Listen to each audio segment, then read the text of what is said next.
Sí, buenos días a todos de nuevo. Estamos ya en la última ponencia de la primera jornada de la mañana del curso de verano Europa ante los desafíos globales de la cooperación al desarrollo, erradicación y prevención de enfermedades endémicas, la malaria. Va a cerrar las ponencias de esta mañana la doctora Estrella Montero Clemente.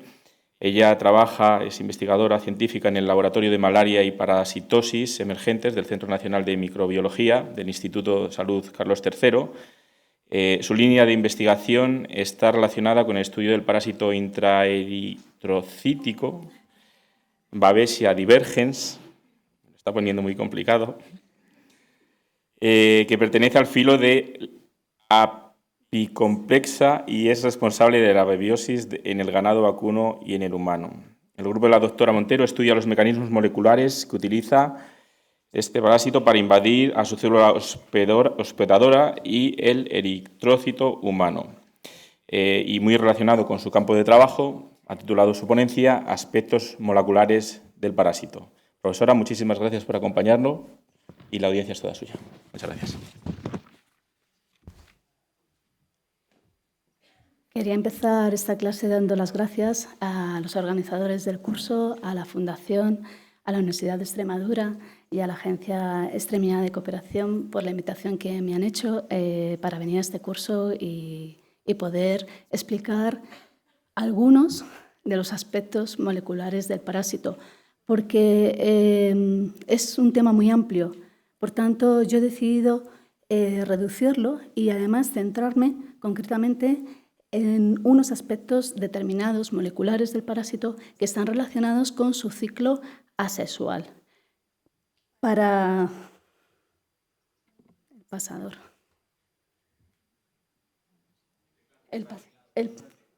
Vale. Así está aquí. El micrófono lo necesito. ¿Sí? Bueno, advertiros que esta clase es compleja y dinámica. Es compleja no por mi culpa, porque es por culpa del parásito. El parásito es extremadamente complejo desde cualquier aspecto que lo podamos observar. Entonces, necesito que estéis súper atentos, porque la clase es compleja de seguir. Yo después de la clase estoy dispuesta a todos aquellos aspectos que no hayáis entendido, más moleculares, explicarlos con más calma. Voy a tratar de hacerlo lo más dinámicamente posible, pero necesito toda vuestra atención. Bueno, como os decía, vamos a intentar conocer algunos aspectos moleculares del parásito. Pero para llegar a conocer los aspectos moleculares del parásito, primero tenemos que conocer bien, paso a paso, el ciclo biológico de Plasmodium, su morfología y rasgos celulares. Entender cómo invade a su célula hospedadora, cómo es capaz de introducirse dentro de ella.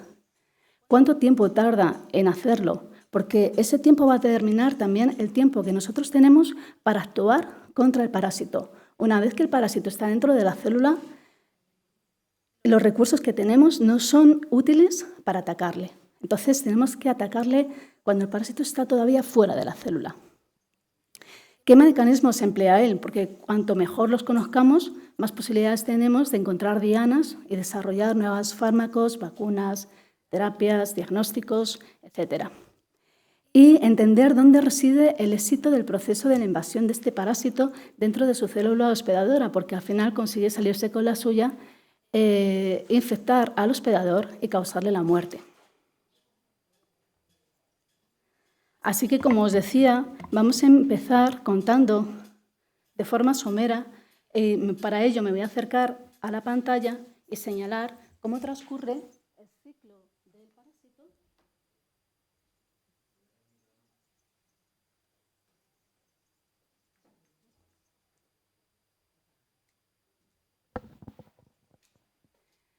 ¿Cómo se desarrolla el ciclo biológico del parásito? Es muy complejo. El parásito desarrolla, por un lado, un ciclo sexual en el mosquito y un ciclo asexual en su hospedador, en este caso, un humano. Así, necesita un vector, que va a ser, en este caso, como sabéis, Anopheles, la hembra Anopheles, que va a inocular las formas infectivas que se llaman esporozoitos a la piel, a la dermis del hospedador. Cuando el esporozoito ha sido inoculado, va a intentar irse e invadir las células de los hepatocitos, que como sabéis son células que se encuentran en el hígado. Ahí se va a multiplicar y va a dar lugar a la formación de numerosos merozoitos. Estos van a romper el hepatocito y van a salir al torrente circulatorio e inmediatamente van a tratar de invadir a los eritrocitos. Cuando están dentro del eritrocito se desarrollan a la forma que conocemos como anillo, posteriormente a trofozoito y finalmente a esquizonte, que va a ser una forma del parásito que consiste en un montón de merozoitos que van a ser capaces de romper la célula y salir de nuevo al exterior invadiendo nuevas células rojas, nuevos eritrocitos, dando lugar de nuevo al comienzo del ciclo asexual. Tener en cuenta que algunos trofozoitos no siguen este recorrido, sino que se van a desarrollar a las formas sexuales o gametocitos, que precisamente es lo que va luego a obtener el mosquito cuando pique a este hombre infectado, y esos gametocitos van así a conseguir de nuevo desarrollarse su ciclo biológico dentro del mosquito.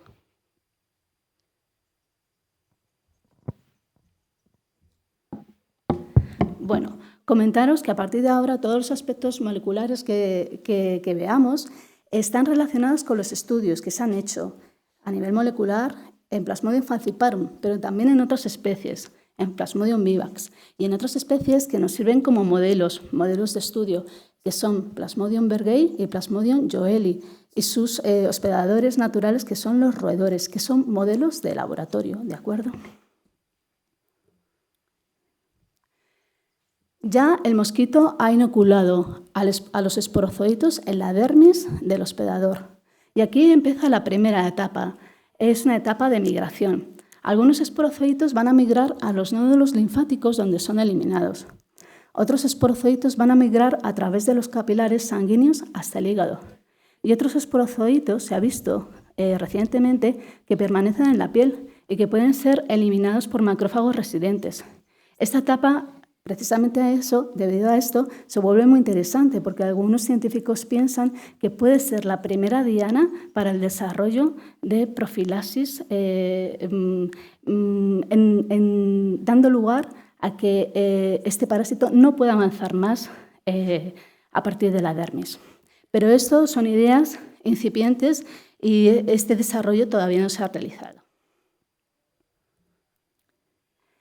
Antes de seguir hablando del recorrido que lleva el esporozoito hasta llegar al hígado, necesito mostraros cómo es ese esporozoito. Y para eso me acerco de nuevo a la pantalla para indicároslo. Este es el esporozoito de Plasmodium falciparum. En su zona apical tiene una serie de orgánulos que se llaman gránulos densos, róctrias, que están en rosa, micronemas, que están en azul. Estos orgánulos son secretores y van a secretar proteínas que se van a traslocar a la membrana del esporozoito y que van a ayudar al esporozoito a desplazarse por la dermis, probablemente a transmigrar a través de las células de la dermis y llegar así hasta el torrente circulatorio y de forma pasiva, desde el torrente circulatorio, llegar hasta el hígado.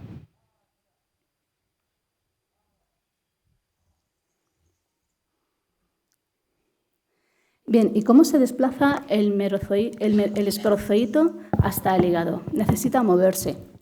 Y ese movimiento viene determinado por una serie de moléculas entre las cuales se encuentran la actina y otra molécula que se denomina proteína adherente relacionada con la trombospondina, o más bien conocida como molécula TRAP. Cuando la actina se asocia a la molécula TRAP, esta a su vez se puede adherir a una superficie, a un sustrato. Y de nuevo me acerco a la pantalla para explicaros cómo lo hace. La actina y la molécula TRAP están asociadas y el esporozoito consigue adherirse por su parte anterior y por su parte posterior a su sustrato y encuentra un punto de unión, pero ese punto de unión lo deshace y cuando lo deshace el merozoito aprovecha para desplazarse y de nuevo el merozoito vuelve a buscar esos puntos de unión, pero cuando se despega, se desplaza. En la siguiente diapositiva todavía lo vamos a ver más claro. También me acerco de nuevo a la pantalla para explicarlo con más claridad. Aquí se está pegando, se está adheriendo a través de la proteína TRAP, pero aquí se está despegando y se desplaza. De nuevo se vuelve a unir, pero aquí en este momento se despega y se desplaza. Así sucesivamente, de tal manera que genera una fuerza de tracción no solamente hacia adelante y hacia atrás, sino también rotatoria. Si nosotros deleccionamos a la molécula TRAP, el esporocito no la expresa, lo único que hace el esporocito es moverse hacia adelante y hacia atrás, nada más. Pero pierde este movimiento rotatorio.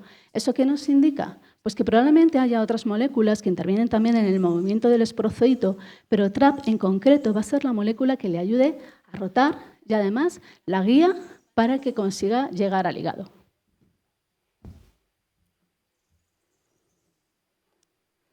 Bueno, pues ya tenemos al esporocito entrando al hígado. Esta es una etapa silenciosa.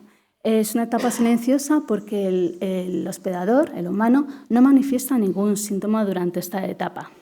El resultado final será la producción de miles de merozoitos que luego tratarán de invadir a la célula roja, al eritrocito. Esta etapa, dependiendo del hospedador y de la especie, va a durar de 2 a 3 días en roedores y de 7 a 10 días en humanos. Y como se ha comentado anteriormente, creo que lo comentó Quique, tenemos que también tener en cuenta que Plasmodium vivax y Plasmodium ovale son capaces de producir un estadio latente dentro del hepatocito que se llama hipnozoito y que cuando despierte también dará lugar a la sintomatología de la malaria.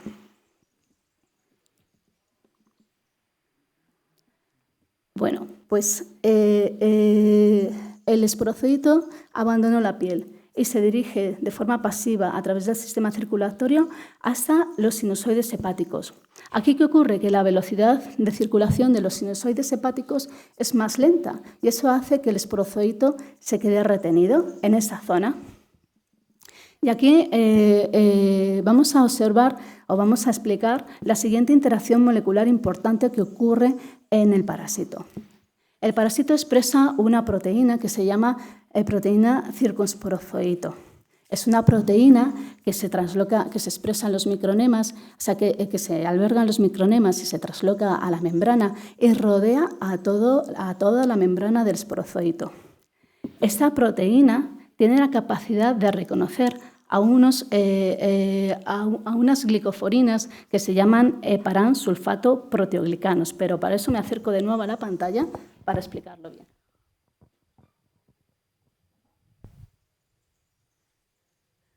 Los hepatocitos, a través de las células endoteliales fenestradas que componen los sinusoides hepáticos, presenta a este receptor, al heparansulfato proteoglicano.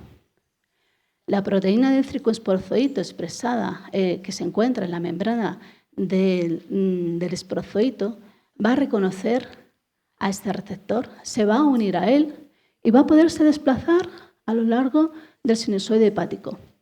Va a transmigrar a través de las células de Kupffer, va a llegar a los hepatocitos, va a transmigrar a través de algunos de ellos hasta que va a invadir uno de los hepatocitos. Como sabéis, recordar que las células de Kupffer son macrófagos que se encuentran en esta zona y que se encargan de fagocitar sustancias extrañas, células rojas viejas e incluso algunas bacterias.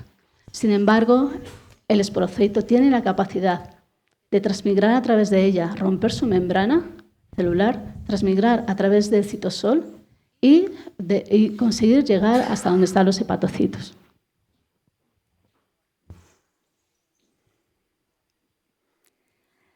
Me voy a detener un momento a hablar de la proteína del circunsporozoito porque es precisamente una de las dianas sobre las cuales se han diseñado diferentes vacunas, de ahí también su importancia. Así que me acerco de nuevo a la diapositiva, a la pantalla, para podernos mostrar y explicar bien en qué consiste la proteína del circunsporozoito y las funciones que desarrolla de cara a la invasión.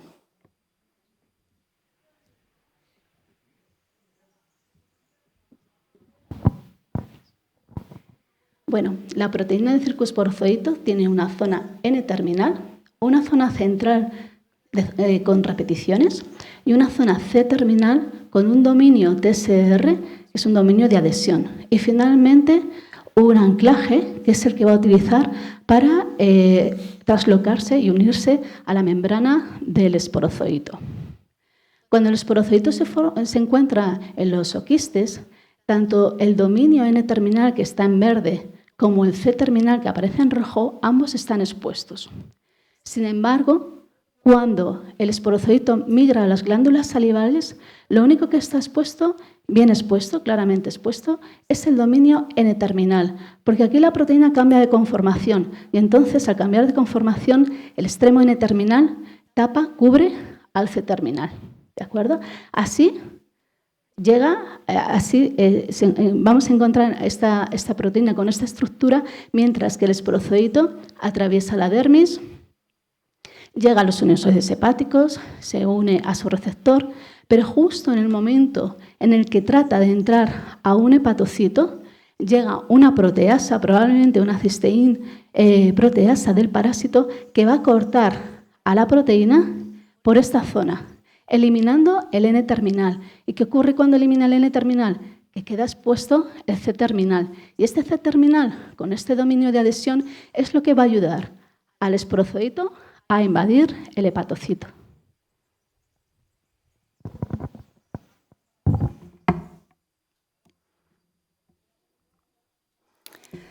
Bueno, ya tenemos al esporozoito que ha migrado por el sinusoide capilar y que está atravesando las células de Kupffer, ¿vale?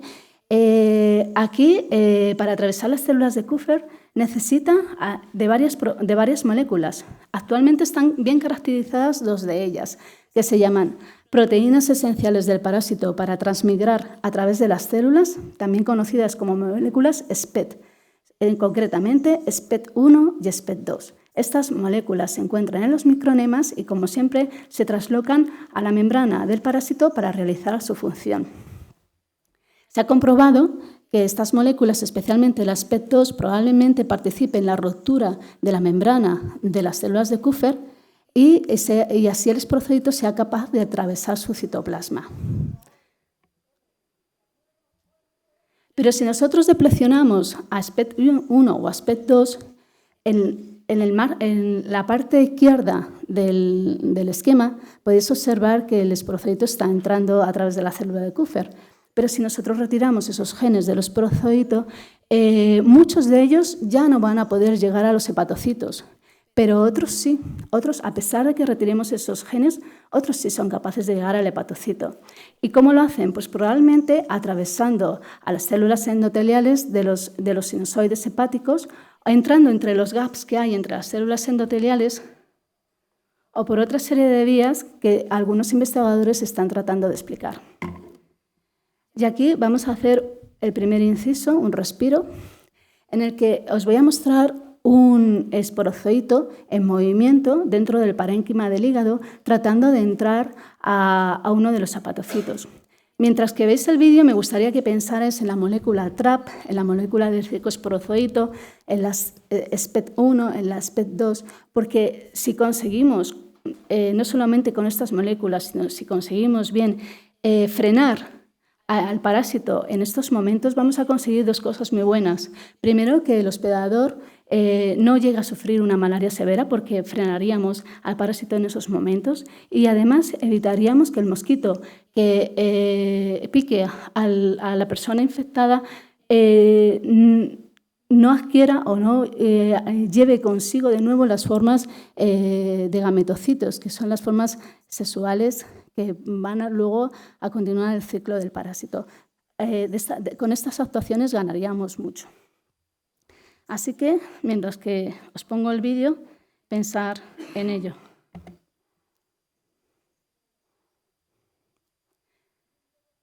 Vemos cómo se mueve de forma circular a través de los sinusoides hepáticos, intentando encontrar un hepatocito donde entrar.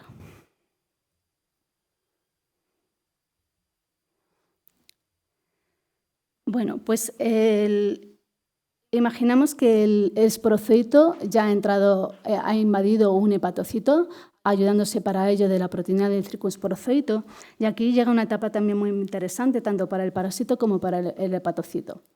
El esporocito se rodea de una vacuola parasitófora y va a pasar todo ya su desarrollo dentro de esa vacuola parasitófora. Me acerco de nuevo a la pantalla para poderlo explicar mejor. El esporocito ha entrado ya dentro de la célula del hepatocito y se va a rodear de una membrana, de una vacuola parasitófora, que va a ser la que le permita comunicarse con el citosol del hepatocito. A través de esa membrana de la vacuola parasitófora va a adquirir los nutrientes, tanto de forma pasiva como de forma activa. Esos nutrientes vienen del citosol del hepatocito. Por tanto, se ha observado que después de que el esporocito haya invadido al hepatocito, hay una actividad frenética entre la vacuola parasitófora y el hepatocito.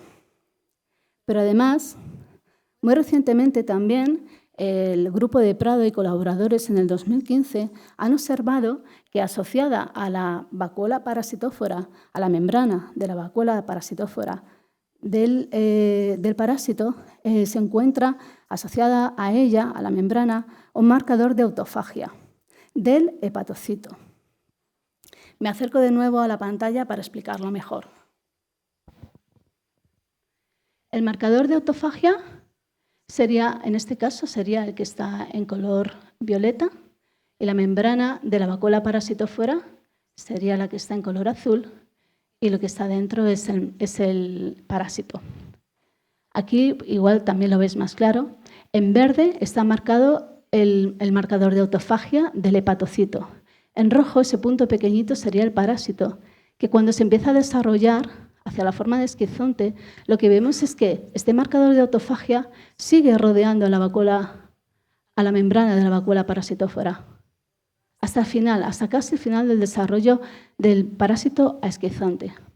Bueno, pues este grupo ha comprobado que en ocasiones, no siempre, el marcador de autofagia es como el atractivo para los lisosomas. Los lisosomas llegan hasta donde se encuentra el parásito y son capaces de eliminarlo.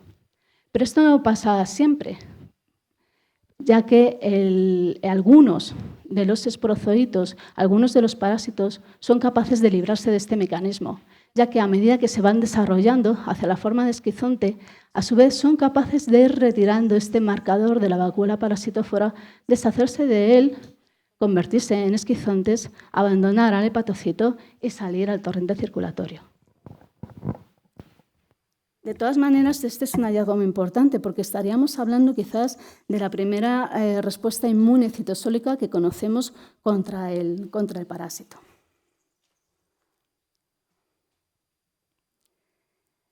Cuando el parásito se desarrolla en la forma de esquizonte, lo que va a hacer es manipular a la membrana de su célula esperadora, es decir, a la membrana del hepatocito. ¿Por qué? Porque lo que tiene que hacer es abandonar ya el hígado y salir al torrente circulatorio. En esta fase, lo que vamos a ver es que, primero, la vacuola parasitófora se rompe y los merazoitos se quedan en contacto directo con el citosol del hepatocito y con la membrana del hepatocito, a la cual va totalmente a modificar. En estos vídeos, que voy a poner a continuación, podemos ver que el parásito elimina de la membrana, retira de la membrana del hepatocito una serie de fosfolípidos. Esto va a hacer que, por un lado, de esta manera van a conseguir que el citoesqueleto del hepatocito se separe de la membrana del hepatocito y va a modificar totalmente el aspecto de esta célula. En el primer vídeo vamos a ver a los fosfolípidos marcados en verde y al parásito marcado en rojo. Y vamos a ver, según va avanzando, cómo va desapareciendo el color verde de la pantalla. Eso implica la eliminación de estos fosfolípidos por parte del parásito.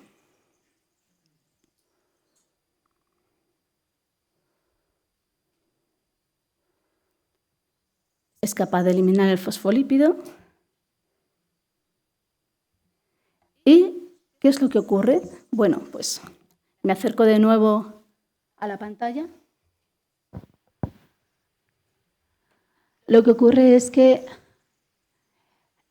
la membrana del hepatocito queda totalmente desestabilizada, el hepatocito adquiere otra forma y el hepatocito entra en lo que se llama muerte celular o apoptosis.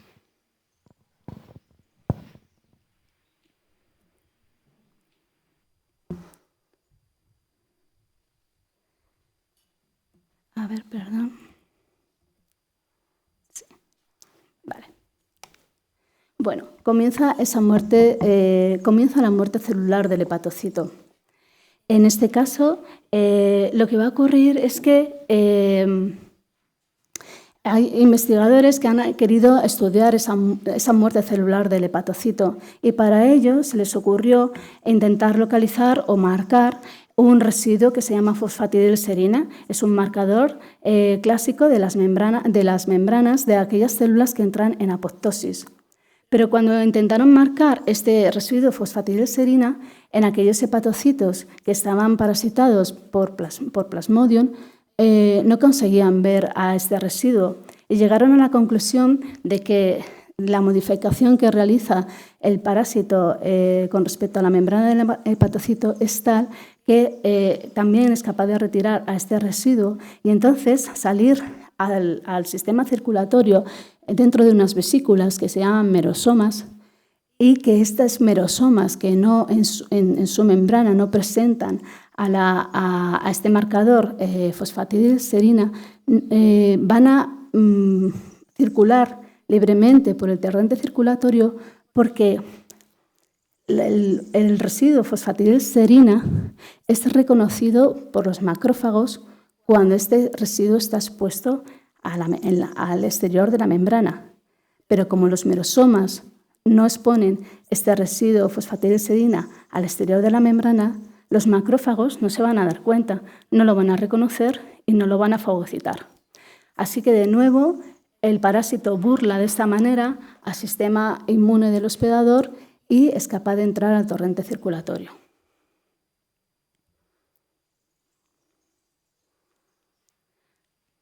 Me acerco de nuevo a la diapositiva para que se entienda mejor. Una vez que el esquizonte ha madurado y se han formado los merozoitos, estos se van a formar lo que llamamos los merosomas, que son estas vesículas de aquí, y cada merosoma va a albergar un número importante de merozoitos que van a salir al torrente circulatorio.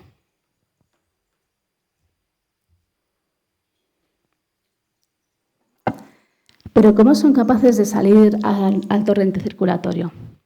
Me acerco de nuevo a la diapositiva, a la pantalla. Como decía, el hepatocito ya tiene un aspecto totalmente diferente. El parásito ha sido capaz de modificar su membrana y de darle otra forma totalmente diferente. Estos otros hepatocitos que están contiguos notan que aquí hay un gap, que hay unos gaps que hay que cerrar. Y entonces los hepatocitos de un lado y de otro van a presionar, se van a ir juntando y van a ir presionando a este hepatocito infectado y modificado por el parásito, de tal manera que la presión va a dar lugar a la formación de estos merosomas. Y esta es la presión que los merosomas salen por los sinusoides hepáticos y son capaces de llegar hasta el torrente circulatorio. A continuación pongo un vídeo en el que podéis imaginar o trata de explicar o de que podáis ver más o menos cómo está ocurriendo esa migración de los parásitos dentro del merosoma hacia el torrente circulatorio. En rojo vemos el parásito que supuestamente está dentro de los merosomas, se desprende y sale hacia el torrente circulatorio.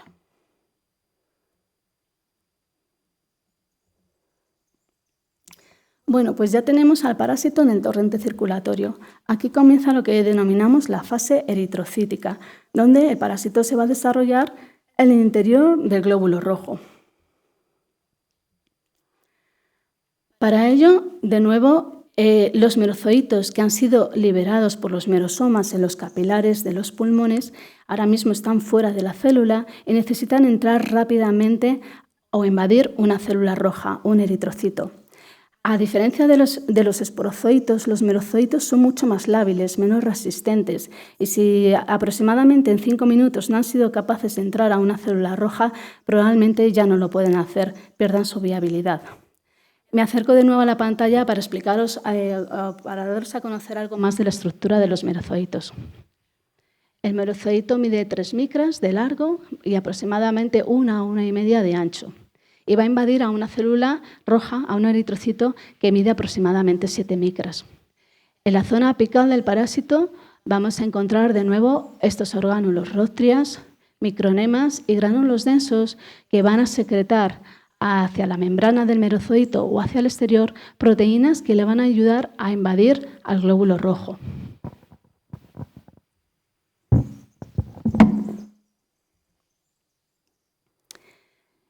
Bien, comienza la invasión del merozoito por el glóbulo rojo y para ello me acerco de nuevo a la pantalla.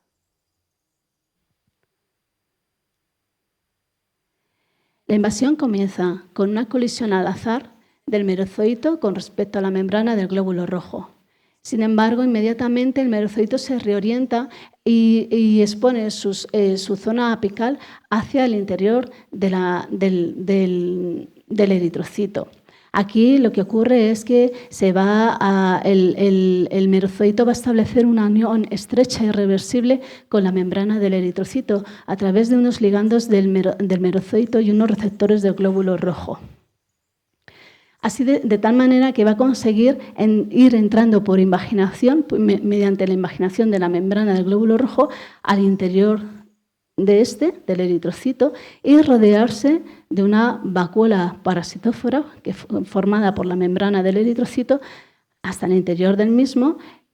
El eritrocito aquí sella su membrana y en pocos minutos el eritrocito se ha vuelto a restablecer de nuevo.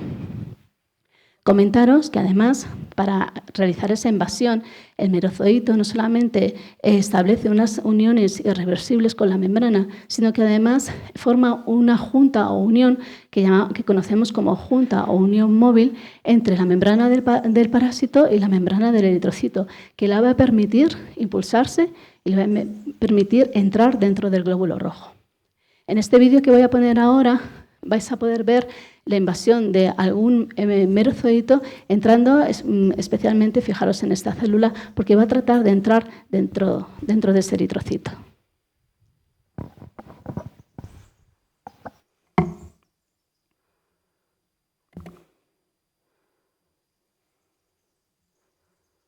Ay, se ha parado.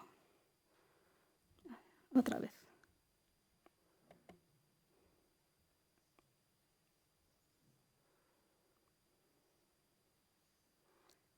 Ahora mismo estaría invaginando la membrana del eritrocito y tratando de entrar.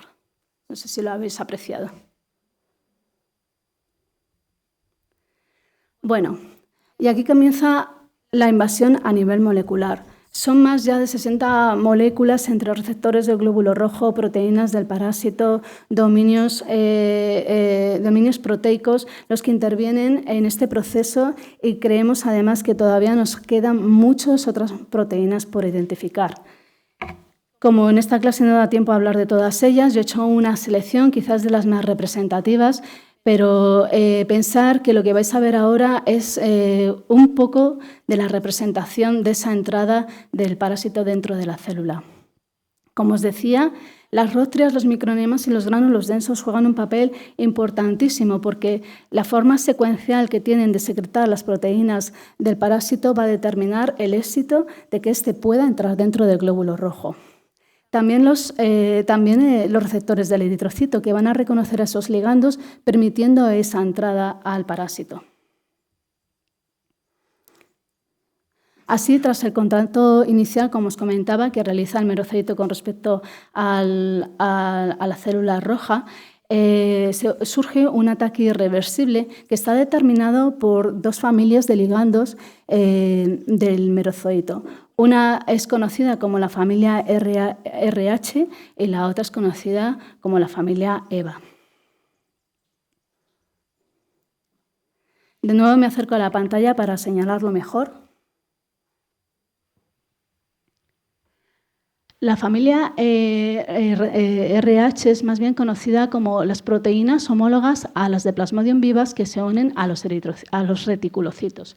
Esto se denominó así porque estas proteínas primero se encontraron en Plasmodium vivax y, como sabéis, Plasmodium vivax invade a los reticulocitos. Y posteriormente, las proteínas homólogas se encontraron también en Plasmodium falciparum y por eso se las denominó así.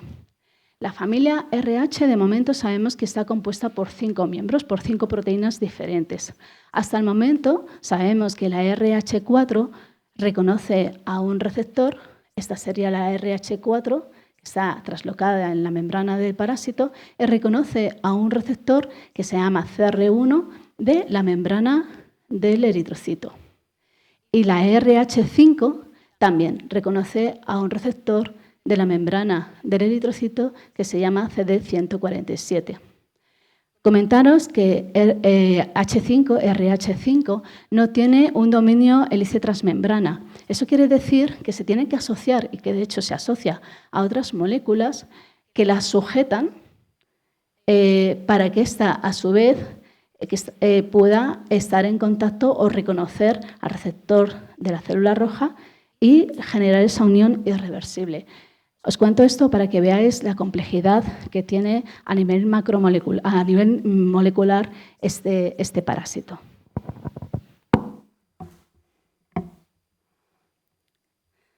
La familia denominada EBL, también conocida como familia EVA, se denominan así porque son proteínas de unión al eritrocito. Hasta ahora sabemos que la familia EVA está constituida por EVA 140, EVA 175, EVA 181 y estos números aluden al peso molecular de cada una de estas proteínas. Se ha visto que mientras que EVA 181 todavía no conocemos el receptor al cual se puede unir a la membrana del glóbulo rojo, sabemos actualmente que EVA 175 se une a la glicoforina A, que es un receptor de la membrana del glóbulo rojo. EVA 140 se une a la glicoforina C, otro de los receptores del glóbulo rojo, y también tenemos otra molécula que en esta ocasión se la ha llamado EBL1, pero que también es una molécula de unión al eritrocito y que se une, es reconocida por el receptor glicoforina B de la membrana del glóbulo rojo. De esta manera queda así el merocedito anclado a la membrana del glóbulo rojo. Esto ya, como decía anteriormente, es irreversible. En el caso de vivas, cabe destacar que que hay una familia también de proteínas que se conocen con el nombre de DBP, que son capaces de unirse al receptor que conocemos como receptor DARC o receptor DAFI, de los reticulocitos, que, como sabéis, son glóbulos rojos que aún no han alcanzado su madurez. Pero, curiosamente, y por eso merece la pena también estudiar la naturaleza de estos receptores, se ha visto que los individuos con un fenotipo DARC, o más bien DAFI negativo, es decir, aquellos que no expresan en su membrana del eritrocito al receptor DAFI, son resistentes a la infección por Plasmodium vivax. Por eso interesa estudiar tanto a los receptores como a los ligandos, tanto a los receptores del glóbulo rojo como a los ligandos del parásito.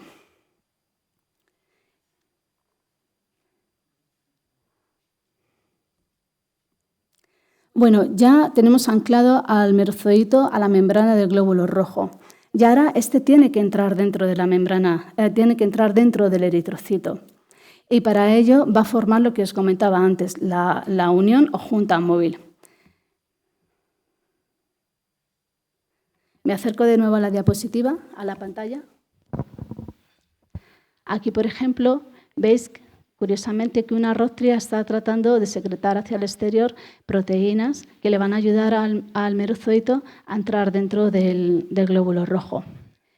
En este otro esquema, lo que vamos a ver es cómo el merozoito establece esos puntos de unión con la membrana del eritrocito que se van a ir desplazando hacia la parte posterior del merozoito, mientras que el merozoito, a su vez, va entrando dentro del glóbulo rojo.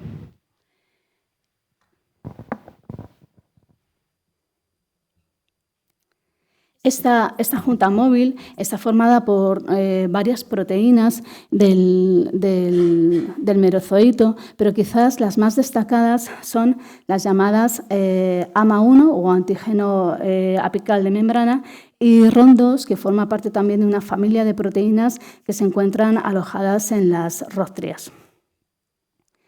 Pues me acerco de nuevo a la pantalla.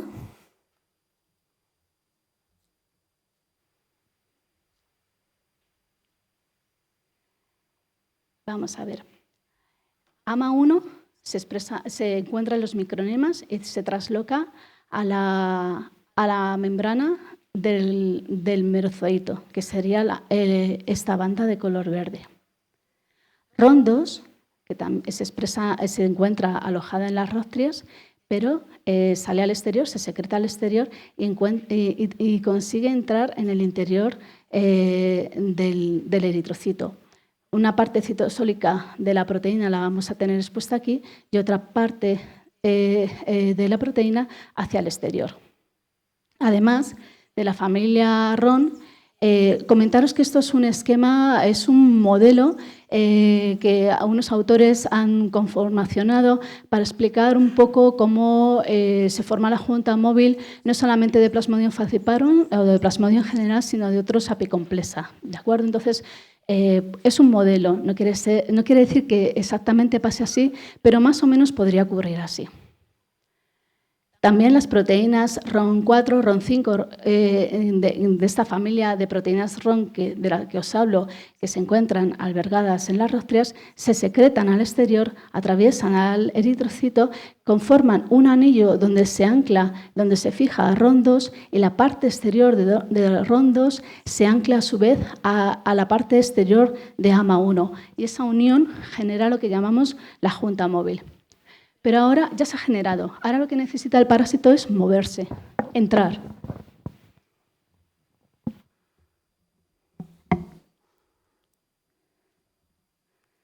Y para que pueda entrar el parásito al eritrocito, yo me acerco de nuevo a la pantalla, porque para que entendáis el mecanismo o el motor de actina-miosina que genera el parásito para entrar, necesito que conozcáis a esta estructura que se llama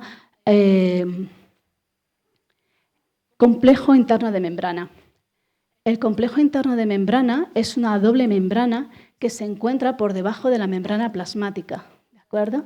Y que aparece a lo largo de todo el merozoito, pero de forma interrumpida. Quizás aquí se observe mejor. Esto sería una doble membrana plasmática que aparece de vez en cuando interrumpida y que vuelve otra vez a aparecer así alrededor del merozoito.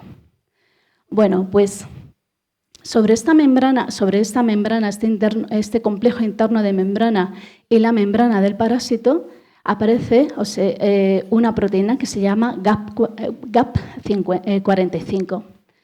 GAP45, por su N terminal, se ancla a la membrana del parásito y por su C terminal se ancla a la membrana del complejo interno de membrana. Y la miosina, que la tenemos aquí en forma de brazo móvil, a su vez se ancla a GAP45. Y la actina, que pasa por aquí, se asocia a la miosina. Y la molécula TRAMP, que sería el homólogo a la molécula TRAP del esporozoito, se asocia a la actina. Y tanto la actina como la molécula TRAP generan un movimiento tal que el brazo de miosina se empieza a mover, a desplazar, todos los brazos de miosina. Y esto hace que el parásito también se desplace al interior del eritrocito.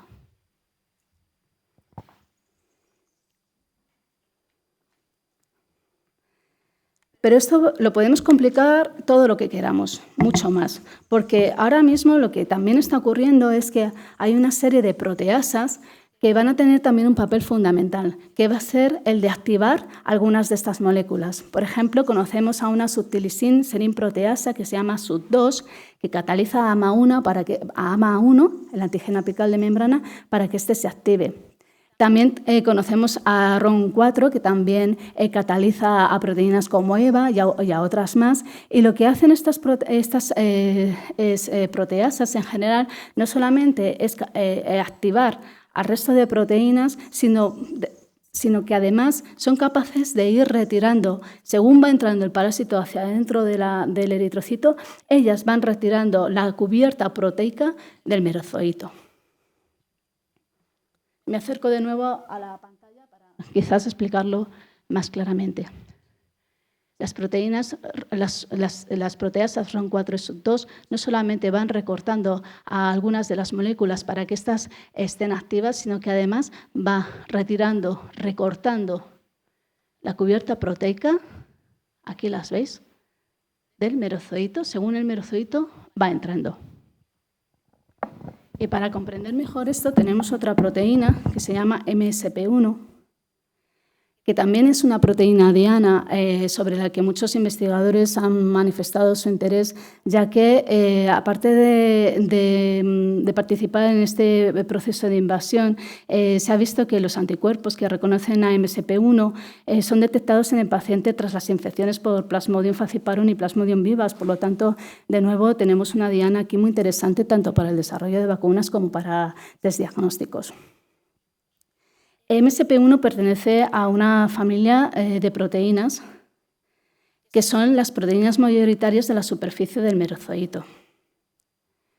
Parece ser que MSP1, que se encuentra en la superficie del merozoito, se asocia a algunas de estas moléculas de su propia familia, a MSP3, a MSP6, a MSP-DBL1, y estas, a su vez, algunas de estas se asocian a la membrana del eritrocito.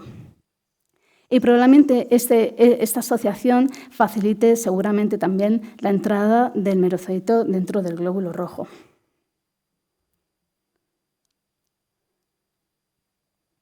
Y sabemos que la subtilisin serin proteasa SUT2, que era la que también catalizaba a AMA1 para activarla, es también la que procesa a MSP1. Y cuando la recorta, obtenemos un péptido de menor tamaño que se llama MSP1-19. Y quizás en la siguiente diapositiva podéis entenderlo mejor. Me acerco de nuevo a la pantalla para poder explicar claramente. Mirar, en verde tenemos marcada a MSP1. A medida que el parásito va a MSP1-19, perdón. A medida que es el producto final después de que MSP1 ha sido procesada por SUT2. A medida que el parásito entra, la proteína que la tenemos marcada en verde sigue estando marcada en verde.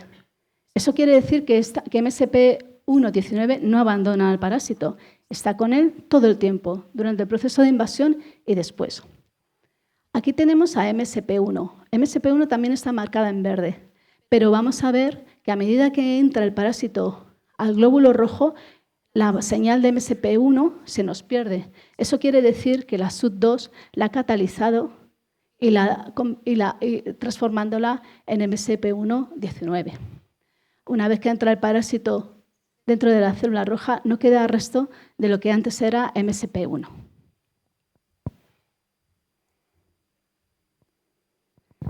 Bueno, y ahora ya tenemos al parásito dentro del glóbulo rojo. Como os decía, aquí, a partir de aquí, el parásito se multiplica y se propaga para de nuevo volver a invadir células rojas, eritrocitos. Y también el parásito en esta etapa tiene una actividad frenética, porque va a ser capaz también de modular, de transformar, de hacer suyo al eritrocito. Lo más destacado quizás de esta etapa es que es capaz de secretar proteínas al citosol del eritrocito y traslocarlas hasta la membrana del eritrocito. Y me acerco de nuevo a la pantalla para explicarlo mejor. Hará pocos años se vio que a medida que el parásito se va transformando y desarrollando su ciclo dentro del eritrocito, casi desde el principio es capaz de generar unas vesículas o grietas que se conocen como las grietas de Maurer. Esas grietas de Maurer están llenas de proteínas del parásito. Entonces, lo que aparentemente ocurre es que a través de la vacuola parasitófora se secretan en una vesícula proteínas del parásito, que a su vez llegan a las grietas de Maurer, que serían estas de aquí. Las grietas de Maurer de nuevo se llenan de estas proteínas y las grietas de Maurer se acercan hacia el exterior de la membrana o hacia la membrana del eritrocito, depositan ahí esas proteínas y estas proteínas son capaces de adherirse al endotelio vascular. ¿Y qué ocurre si se adhieren las células infectadas por Plasmodium al endotelio vascular? Pues que ya no van circulando libremente por el torrente circulatorio, sino que se quedan ahí, bien pegaditas. ¿Y por qué? Porque si van circulando libremente por el torrente circulatorio y pasan por el bazo las va a eliminar. De nuevo, el parásito escapa a la respuesta del hospedador. Y ya casi estamos terminando. Ahora el parásito ha utilizado al eritrocito para multiplicarse, pero ahora tiene que salir de él, ¿no? Y seguir haciendo lo mismo con otros eritrocitos. Así que las salidas también de forma secuencial, la presión osmótica aumenta en el interior del esquizonte, se produce la ruptura de la membrana de la vacuola parasitófora. Tras la ruptura de esta membrana, los merozoitos de nuevo se quedan libres en el interior del eritrocito y se va a formar un poro osmótico por el cual van a salir 1 o 2 merozoitos. Una vez que esto ha ocurrido, la membrana se rompe del eritrocito, se rompe totalmente y se liberan el resto de merozoitos hacia el exterior. Estos merozoitos avanzan aproximadamente 10 micras intentando encontrar rápidamente a otro eritrocito que invadir. Y a nivel molecular, comentaros que aunque hay más moléculas asociadas a este proceso, aquí tenemos a la subtilisina serin proteasa 1, que es una proteasa que va a activar a diferentes moléculas, pero especialmente a otra que se llama SERA, o más bien también conocida como antígeno rico en serinas. Y SERA probablemente sea la molécula que se encargue de la ruptura de la membrana del eritrocito para que los merozoitos puedan abandonar la célula y entrar de nuevo a otra célula roja. Y con este vídeo os muestro, a través de este vídeo, cómo va a ocurrir. En la célula infectada podemos ver el esquizonte, en el centro lo que observamos más oscuro es el pigmento que genera el esquizonte, y ahora cuando se rompa ya el glóbulo rojo veremos cómo salen los merozoitos y atacan a las células rojas que tienen más próximas.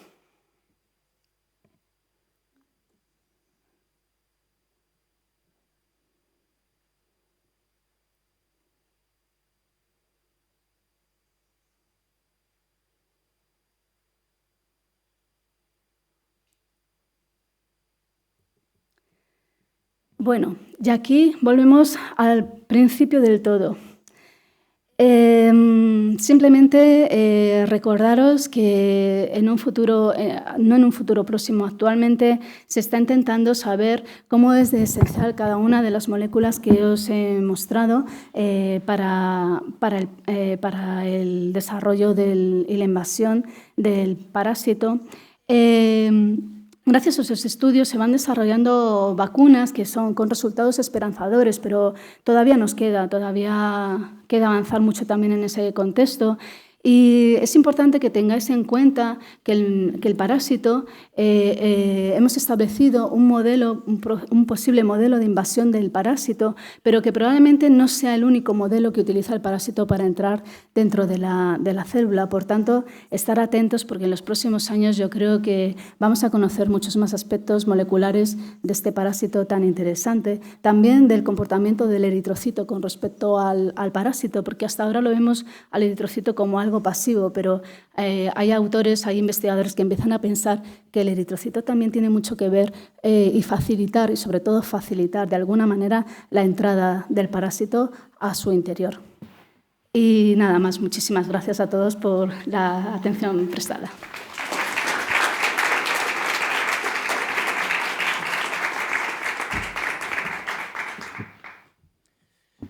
Muchas gracias, doctora Montero. Hemos consumido casi todo el tiempo, pero si queda alguna duda de tan interesante, sobre todo quiero agradecer porque para una persona profana como yo he llegado a entender el funcionamiento, el mecanismo, que es aterrador a la vez, que es aterrador, debo decirlo. Entonces, debo agradecer la facilidad y bueno, la pedagogía en su intervención, que la ha hecho muy amena.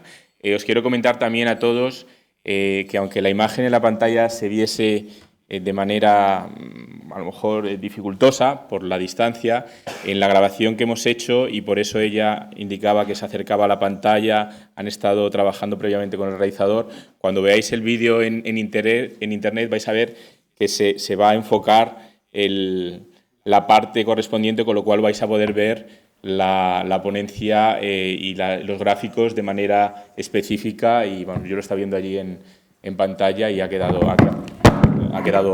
muy bien. ¿Alguna pregunta, alguna cuestión al respecto? Sí, aquí, Adolfo, por favor, primera línea.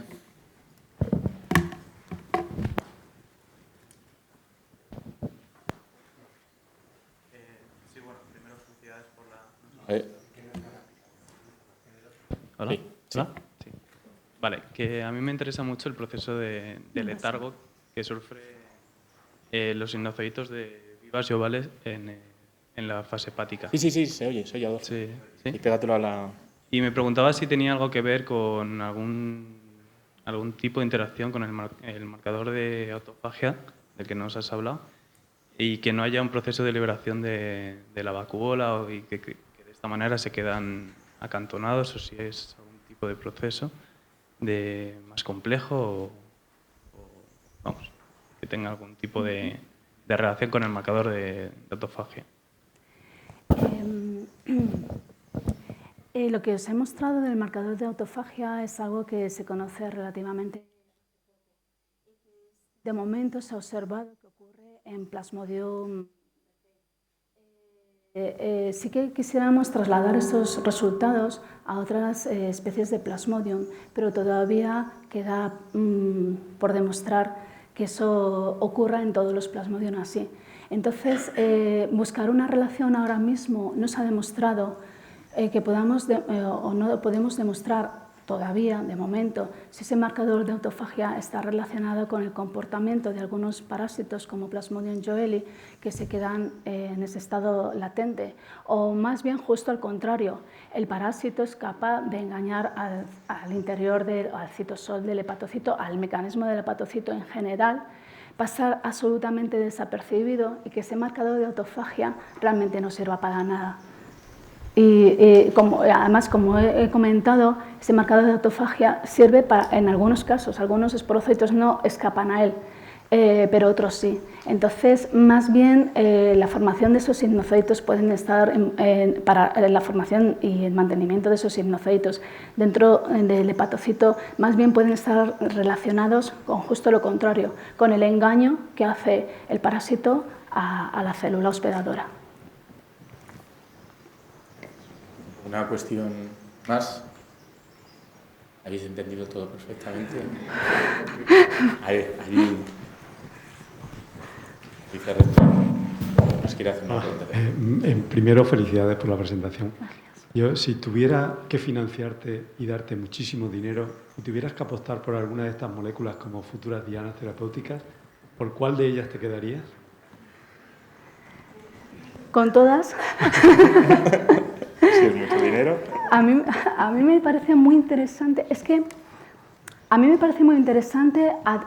Bueno, Quique dijo algo muy interesante ya, para empezar, que fue que vamos a estudiar en profundidad al mosquito a ver si ahí frenamos al parásito. Y para eso se necesita un estudio molecular intenso.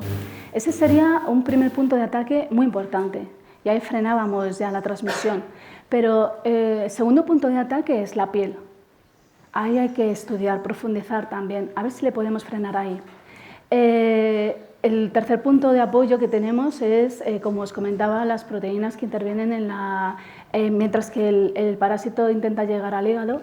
Y esas proteínas son también muy interesantes, o esa etapa es muy interesante porque si frenamos ahí, lo frenamos prácticamente todo. Pero luego el merozoito libre es muy lábil, mucho menos resistente que el esporozoito. El esporozoito puede pasar horas, incluso en algunos momentos días, sin necesidad de entrar a una célula hasta que la encuentra.